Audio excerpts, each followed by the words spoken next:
Hey everyone, welcome to this explainer. I am absolutely pumped to guide you through this one today, because we're looking at a truly fascinating intersection in the market. We're going to unpack the hidden bottlenecks of the massive AI boom, figure out exactly how to read the dials on our valuation dashboard, and finally learn how to spot real, on-the-ground market momentum. If you've been watching tech stocks absolutely soar lately, and you're wondering what's actually powering the engine underneath, well, you're in exactly the right place. So picture this, $145. That is the estimated cost of the memory alone for the next generation iPhone. To put that into perspective and show you why that number is so shocking, the memory in the current generation iPhone 17 Pro is estimated at a mere $39. That is an absolute explosion in cost for a single component. Tech giants aren't just going to eat a $100 increase per device out of the goodness of their hearts, right? They're going to pass that right along to us, the consumers. And honestly, this massive price hike is the first huge clue to a much larger crisis that's unfolding behind the scenes of the entire AI revolution. Here is our roadmap for today's explainer. Number 1, the hidden AI bottleneck. 2, the memory chip monopoly. 3, decoding the forward PE. 4, the cyclical value trap. And 5, consumer sentiment and ELF. Let's get right to it. Section 1. The hidden AI bottleneck. Skyrocketing memory costs. You know, when we think of AI, we usually picture massive processors and futuristic software. But the unsung hero, and honestly the current choke point, is memory. Get this, Apple is reportedly seeking US clearance to buy memory from a Chinese supplier called CXMT, which happens to be currently blacklisted by the Pentagon. Just let that sink in for a second. The AI-driven shortage from memory chips is getting so wild that one of the largest tech titans in the world is desperate enough to consider trailing node suppliers, essentially companies making older, less advanced chip tech that are literally under strict government sanctions. When the biggest players on Earth are scrambling to find workarounds for basic components, you know you've hit a severe bottleneck. Moving on to Section 2. The memory chip monopoly, lawsuits, and record profits. So what happens when a bottleneck like this meets unbelievable pricing power? Well, a massive legal and economic backlash starts brewing. Right now, the big three memory chip producers, Samsung, SK Hynix, and Micron, are facing a class action lawsuit. They're being accused of colluding to artificially keep their supply low while demand was surging. The result of all this? Memory prices are rocketing to historical highs. And this isn't just some niche tech sector problem anymore. It's a massive macro threat, because when the cost of memory goes up, literally everything from your next laptop to your smartphone becomes way more expensive, which threatens to reignite wider inflation across the entire global economy. The crucial point here is captured perfectly in the math. Take a look at Micron's recent performance. Their revenue growth has absolutely skyrocketed, up over 300%. But their cost of goods sold, that only went up by about 11%. They didn't magically figure out how to produce 300% more chips overnight. The prices they're able to charge have just exploded higher. This is the textbook definition of pure pricing power. They are making absolute fortunes right now, pulling in some of the highest margins you will ever see in the hardware space. Section 3. Decoding the forward PE, the valuation dashboard. To understand how we actually value these tech behemoths and find real investment opportunities amidst all this chaos, we need a reliable mathematical dashboard.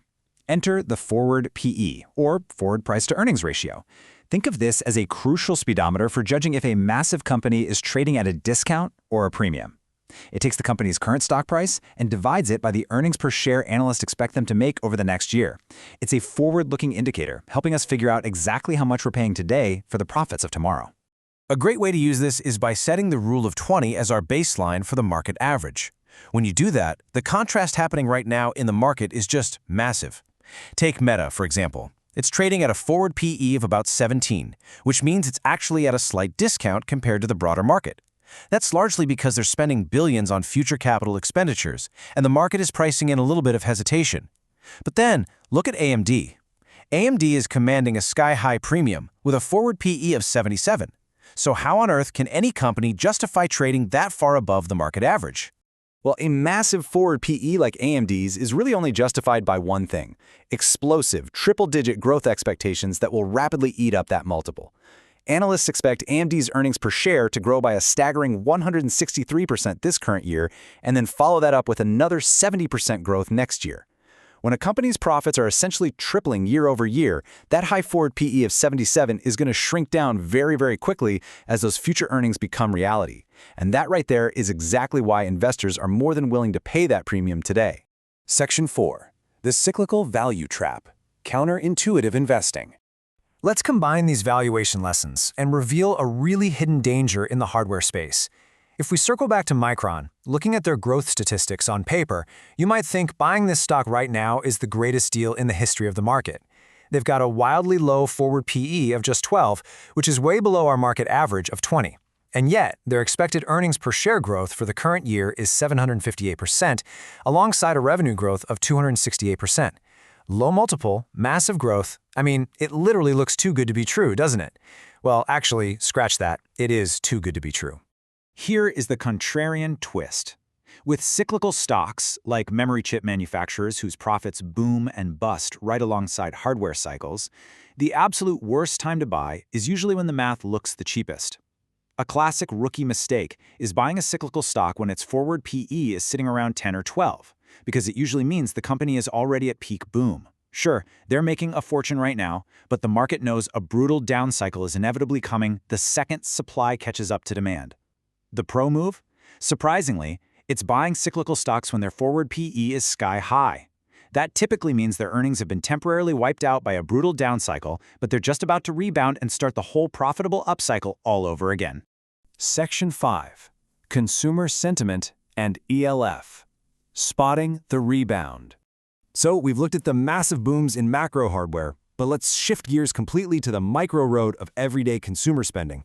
A very different cycle is playing out here. It's kind of funny, honestly. While tech billionaires are fighting in court over microchips, the rest of us are dictating market momentum one tube of lipstick at a time.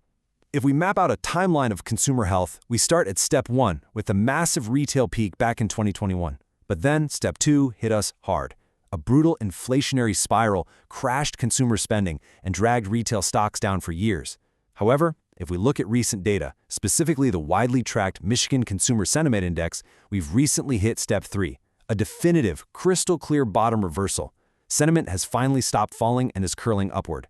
That sets us up for step 4, an expected 12 to 24-month trajectory where consumer health steadily rebounds, bringing all those beaten-down retail stocks right along for the ride. Let's take e.l.f. Beauty as a prime example. After a pretty brutal down cycle, the stock hit a crystal-clear bottom at roughly $49. And then, it beautifully illustrated this return of momentum by bouncing up over 42% in just 3 weeks. When sentiment turns, these moves can be rapid and dramatic. And it's definitely not just e.l.f. If this consumer rebound trajectory holds, we're looking at massive potential for other beaten-down blue-chip brands that have been totally out of favor for years. Companies like Nike, Estée Lauder's, Lululemon, Target, stocks that people only really want to own when the everyday consumer feels confident enough to open their wallets again. We've covered a ton of ground today, right? From the desperate rush for high-bandwidth memory chips pushing hardware costs into the stratosphere, to the counterintuitive math of valuing tech giants, all the way down to the incredible momentum finally returning to consumer retail stocks. This leaves us with one final, urgent question to consider as you navigate the hidden mechanics of this high-energy market cycle. As AI memory costs surge and consumer sentiment rebounds, where will you look for the next crystal-clear bottom? Thanks so much for joining me on this explainer. I really hope it completely shifts how you view the market engine. Keep looking at the data, and I'll catch you next time.